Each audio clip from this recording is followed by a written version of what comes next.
Matagumpay na nagtapos ang area conference ng JCI kamakailan. Dinaluhan ito ng mga delegado mula sa iba't ibang panig ng Visayas. Ayon sa mga bisita, kitang-kita na pinaghandaan ng JCI Tacloban Chapter ang naturang pagdiriwang. May report si Cat 8 correspondent Maris Cadayong.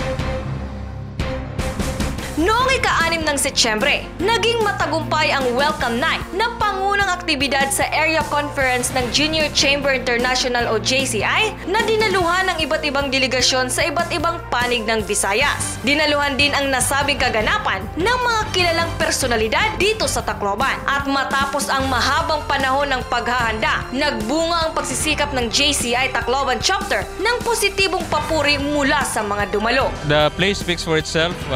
It shows nga maupay ang preparasyon and hosting local organization yan gabi.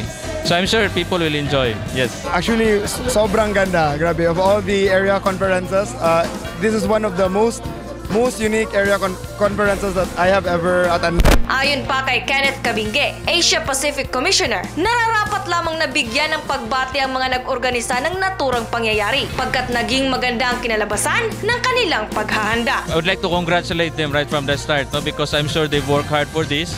And secondly, it's now a testament, no, of that as long as you work hard and you work on your tools, then the results can come. Ang area conference ay isang pagtitipon ng mga miyembro ng JCI at upang mas maintindihan ang ginagampanan ng JCI sa ating komunidad, nagbigay din si Cabingue ng maikling pahayag patungkol dito. JCI, for one thing, is an organization that hopes to make an impact in the community.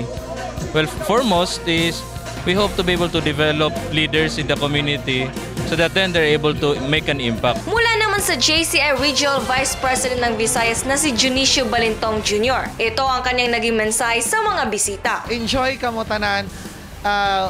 Enjoy JCI, enjoy Tacloban, enjoy Leyte. God bless. Kasama si Francisco Kiko Culete. Ito si Maris Cadayong, nagbabalita eksklusibo para sa channel ng Countryside Filipino, Tacloban City.